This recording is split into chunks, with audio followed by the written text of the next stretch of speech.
عند وفات ہی، جب مقروض کی وفات ہو رہی ہو، والإیصاء بہ،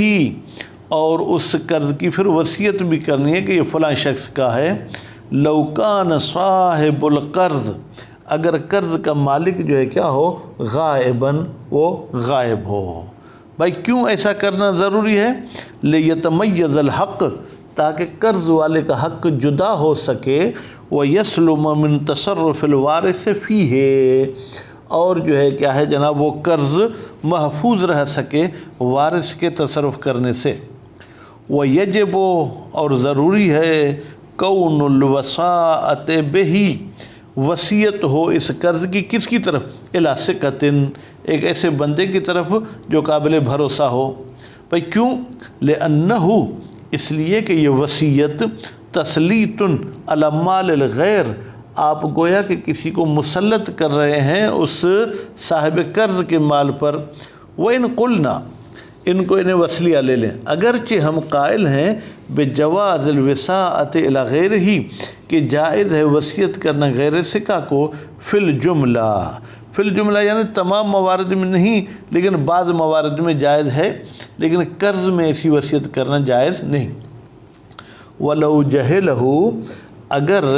مقروض اس قرض والے سے جو ہے کہ جاہل ہے، یعنی بھول گیا ہے، وہ یئس منہ، اور نا امید ہو چکا ہے کہ وہ ظاہر ہوگا اور مجھ سے پیسے لے گا، تصدق، تو یہ مقروض صدقہ دے گا، بہی، اس قرض کا، انہو، اس صاحب قرض سے، فی المشہور، یہ قول مشہور یہی ہے۔ وقیل، اور قول مشہور کے مقابلے میں دوسرا قول ہے، وہ کہتا ہے یتعین دفعہ، معین ہے کہ یہ قرض دیا جائے الی الحاکم، حاکم کو، کہ بھائی اس کا اگر مالک آ جائے تو اسے دے دینا۔ لأن صدقۃ، یہ لأن دلیل بتا رہے ہیں کیل کی، بھائی صدقہ کیوں نہ دے؟ کہتے ہیں اس لیے کہ صدقہ دینا تصرف فی مال الغیر، یہ غیر کے مال میں تصرف ہے، اور وہ بھی بغیر اذن ہی، اس کے اذن کے بغیر، اور غیر کے مال میں ایسا تصرف کرنا ٹھیک نہیں ہے۔ وَيُضَعَّف، یہ قول کیل ضعیف ہے، بِأَنَّهُ، بتحقیق کہ یہ صدقہ دینا، خوب آپ کہیں گے صدقہ کی طرف مذکر کی ضمیر کیوں پلٹ رہی ہے؟ تو آپ تصدق کر لیں، مصدر ذو الوجہین ہے،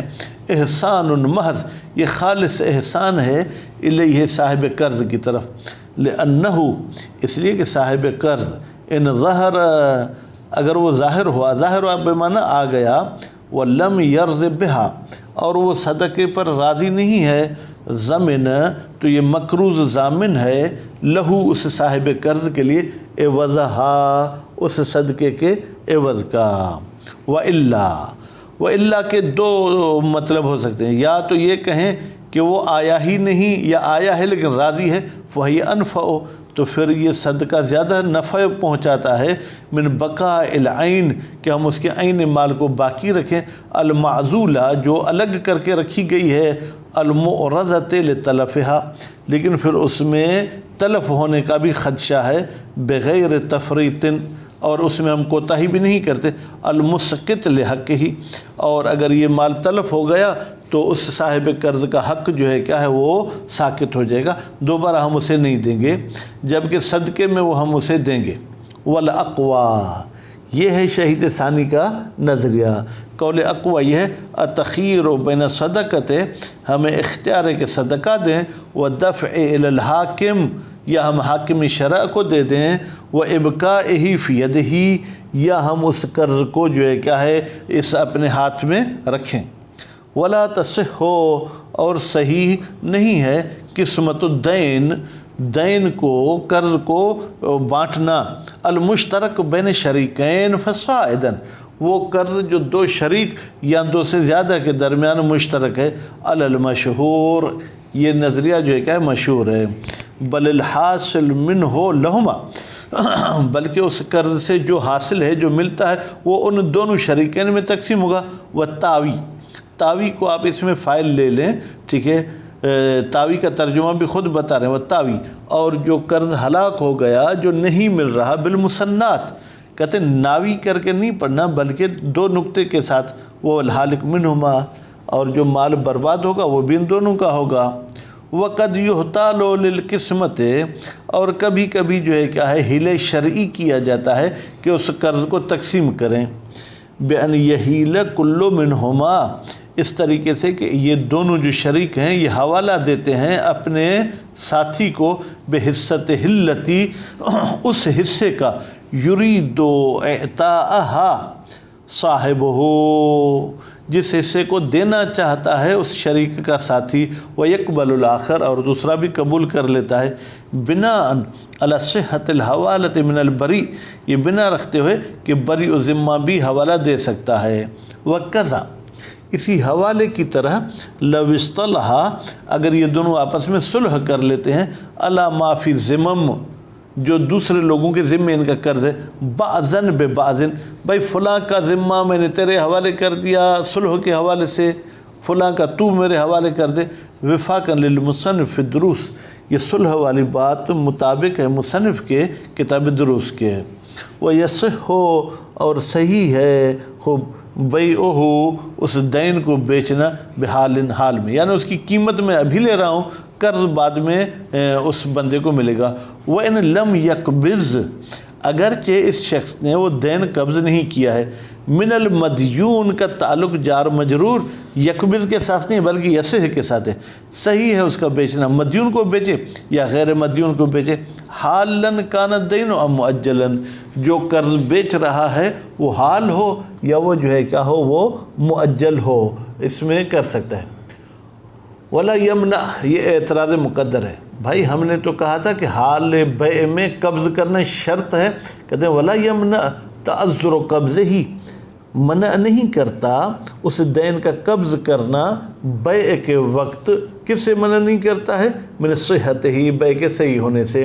لأن شرط امکان ہو، اس لیے کہ شرط یہ ہے کہ قبض کرنا ممکن ہو، فی الجملہ، فی الجملہ کا بھی مطلب کیا ہے، یعنی بالکل محال نہ ہو، لا حالت البیع، بیع کے وقت قبض کرنا صرف معاملے صرف میں لازم ہوتا ہے، ولا فرق فی بیع ہی، اور کوئی فرق نہیں ہے اس دین کے بیچنے میں، بالحال، جو آپ حال کے ساتھ بیچ رہے ہیں، بین کونہ مشخصاً و مضمونا علی الاقوا، چاہے وہ مشخص ہو کہ دین فلاں چیز ہے وہ جو کونے میں رکھی ہوئی ہے، اور اس کی ضمانت بھی ہے قول قوی کے مطابق، للاصل،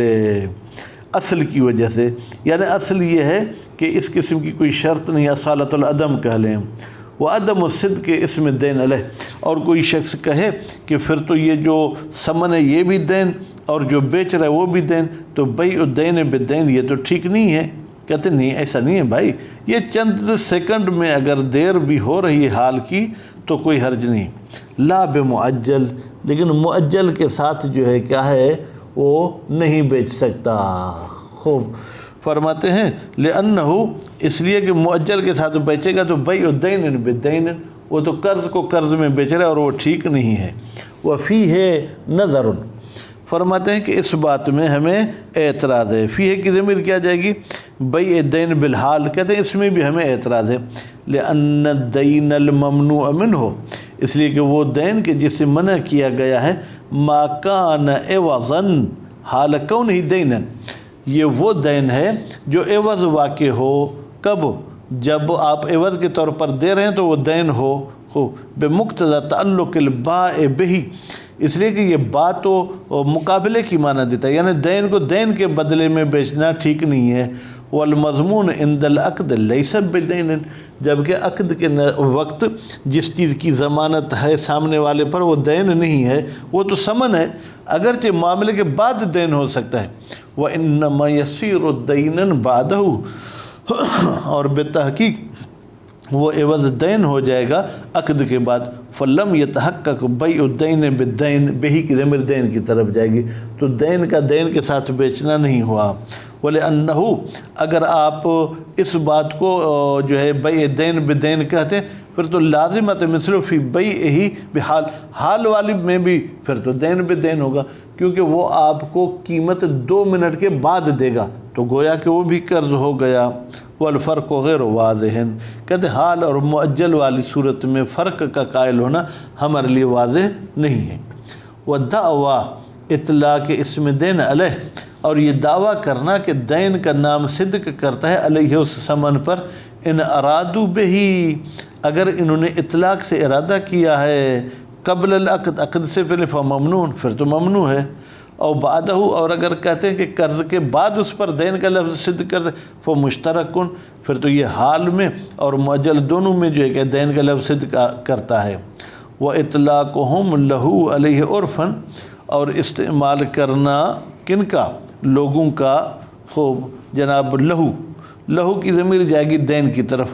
علیہ کی ضمیر جائے گی اس ثمن کی طرف، عرف میں اذا بیع بہ، جب بیچا جائے اس دین کے ساتھ، فیقولون، تو پھر کہتے ہیں باع فلان مالہ بدین، فلان نے اپنا مال بیچا ہے دین میں، مجاز، یہ بھی مجاز ہے، بے قصد، اس لیے کہ اس سے قصد کرتے ہیں، ان ثمن بقی فی ذمتہ دینا بعد البیع، بھائی یہ جو ثمن ہے یہ اس مشتری کے ذمے میں قرض رہے گی بیع کے بعد۔ وَلَوْ اُعْتُبِرَ هَذَا الْإِطْلَاق، اگر اس قسم کے اطلاق کی بھی آپ مداخلت کو اہم سمجھتے ہیں، جاء مثلہ فی الحال، پھر تو حال میں بھی بیع دین بدین آ جائے گی، اذا لم یقبض ہو، جب بائع اس ثمن کو قبض نہیں کرتا، خصوصاً اذا امہلہ، خاص طور پر جب بائع مشتری کو مہلت دیتا ہے، بہی، بھائی چلو ابھی تو بیٹھتے ہیں چائے پیتے ہیں پھر تم پیسے دے دو، من غیر تعجیل، اگرچہ اس میں وہ لمبی مدت کی جو ہے کیا ہے بات نہیں لاتے، نہیں بیان کرتے، لیکن اس کے باوجود یہ اس کو مہلت دینے، یہ بھی اس کو دین میں تبدیل کر دیتی ہے، تو نتیجے میں پھر یہ بھی بیع دین بدین ہو جائے گی، اس کو بھی صحیح نہیں ہونا چاہیے۔ نتیجے میں ہم کہیں گے کہ بھائی بیع دین صحیح ہے، چاہے حال ہو چاہے مؤجل ہو۔ وصلی اللہ علی محمد و آل محمد۔